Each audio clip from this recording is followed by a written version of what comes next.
那谈到那个保境，保境事实上也是一个很辛苦的基地了哈，因为它毕竟是商业区，然后我们也尝试过超高，但超高其实不见得在整个设计上有帮助。为什么？超高你到成个的时候就户数会增加嘛，啊，公设比会增加，公设比增加代表第一是业主的直接成本嘛，反过来最后也许相对的会转嫁在客户的身上，所以我们并没有从超高去想事情了哈。那它比较辛苦的是它的周遭的环境已经继承，而且其实有点紧迫，所以其实在东面、西面跟南面，北面不谈了，北面事实上就是直接退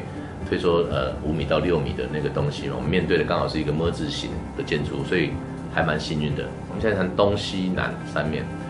西面很确定就是一道墙上来，好，这个就谈到吕总的抉择。我说我们的想法说，那是不是要尽量往那边挤？对方没有开口了嘛，那我们就挤过去了。他说不，他要照顾到里面买房子的人，所以他这个一退，事实上东边就紧迫了嘛。那不过还蛮幸运的是，东边本来现在就预留一个空地，所以从西面的退让来讲，就可以看出这件事情在主导者他的取舍里面是有某种社会性的，不能讲说道义啦。我倒觉得他是真的有把住的人，好当做他要服务的人在看，而不是一个来买他房子让他赚钱的人。那南面也一样，所以每一个格栅的设计，每一个阳台上的那个虚实的流射，事实上有时候他比我们清楚，有时候他半夜打给我说啊那个什么地方怎么样，所以我从他身上看到乌龟，好，也看到脚步踏得很实的乌龟，对，所以这两个字有什么特别吗？我倒觉得以个案来讲，其实都不重要。我倒觉得是谁在做这件事情最重要，因为谁在做这件事情，代表我们现在讲的假设是3件事啦，另外有300件是我们没讲的事情，是他也用这个方法来做事情，所以我倒觉得重点是那个300件没有讲的事情是谁在做，然后跟你讲，就是这个人跟这些人在做，所以我回到最初的那个题目，我还是觉得人比较重要，谁在做那个事情比较重要。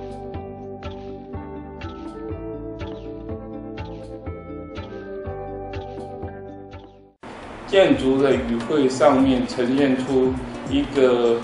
回字的建筑语汇。那一开始我们针对这个回字有做了一个相对的呈现，就是说在回字让我们引申到对每个人对家的观念。所以在这个案子，我们用了很多的隐藏的手法，那用间接的方式去呈现整个回字的状态，然后把回字的状态把它呈现放大到建筑上面。基本上，其实在整栋大楼的客户的导向里面来看，它还是属于锁定在比较年轻族群里面。所以我们也希望整栋建筑照明里面呈现出一种时尚感。1楼部分，我目前是以比较简单的手法用，我目前是用比较单纯的光线去结合柱子本身它用了不锈钢的材料，那我们也希望未来能够去设计一个比较属于时尚的灯具，跟柱子本身来做结合。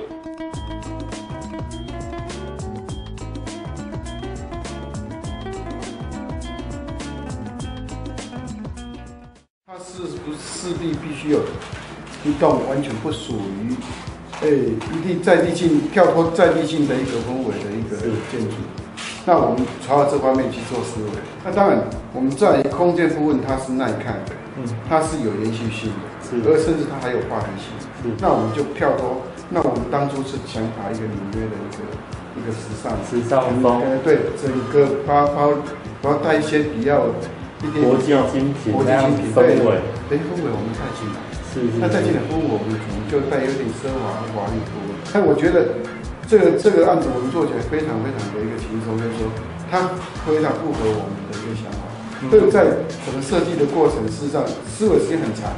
但设计过程很短。那我觉得这个东西是一个很不错的一个经验。那当然在产品包装服务有很多的形式，但我认为这是产品，我认为这是居住。因为我们不能把居住当做产品的包装的一个很粗浅的一个概念，因为它应该深层的有一个内在的文化存在。那我倒觉得，我们如果在居住部分，我们谈到休闲，它事实上足够我们休闲的一个部分。那如果在于整个所谓的视觉享受部分，如果在我们整个居住空间的动线，包括整个空间的细部规划部分，它们都合乎我们人性化的一个。那再来，我们还是希望它整个空间是有人文精神存在。是。那我们强调说，怎么把人带进来居住空间？把人文的气息带进居住空间里面，因为它并不是一个修润。那我们希望不要它造成一个修润的一个被呆板印象。那我们希望它是一个很精品的空间的展现。那这个才有办法把人文的地方带到精品的地方。那我们很简单，我们创造一个属于人文的精品，属于泰家自己私有的精品。那这东西是 only one 的而已，绝对不可能有第二个重复。第二桩或第三桩，这是不可能没产。那所以我们不断的创造一个新品牌，我们希望它是一个很强的 level。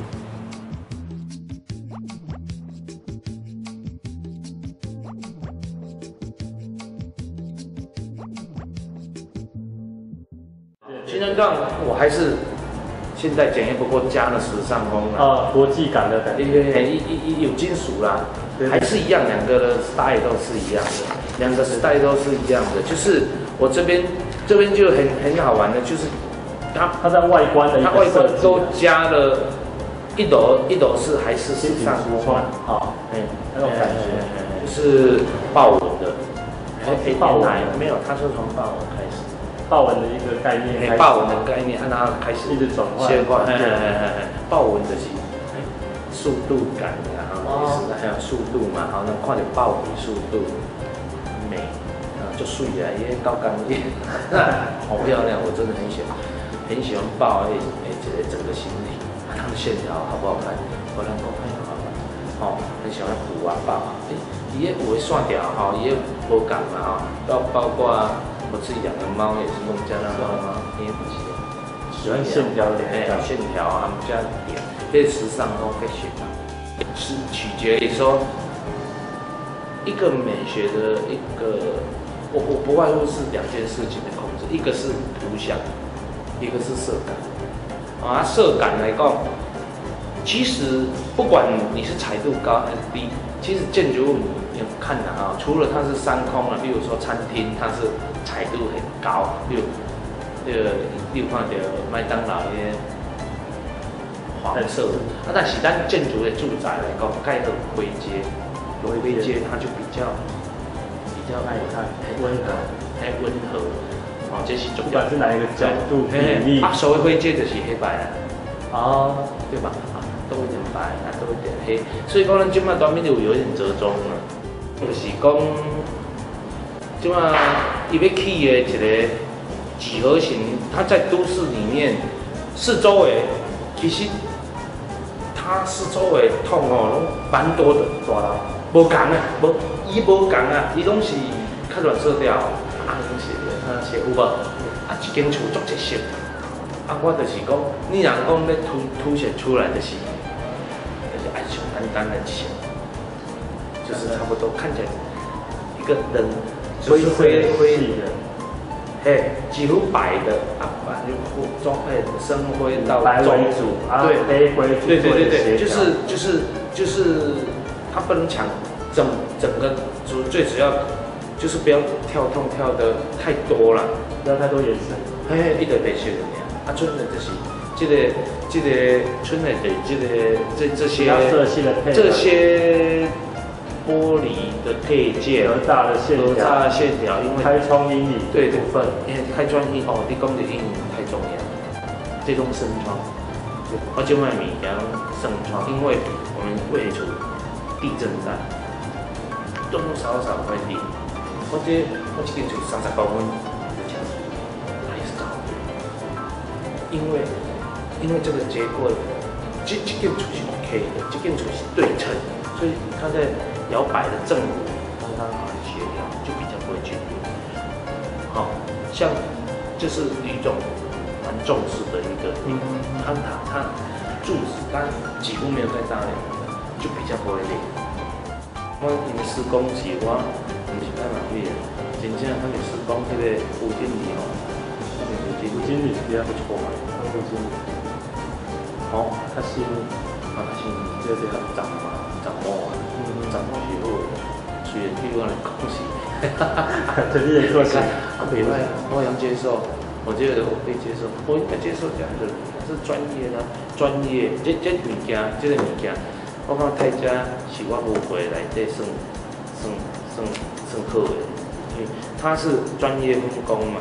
他不会去管后面的事情，袂去外行领导的他不会，他专精的外专精的地方，他不专精的地方就交给专精的，就是专业分工。他有学习的精神，他会讲个性，我是发现到他有学习的精神，学习力在成长，是，咱是团队。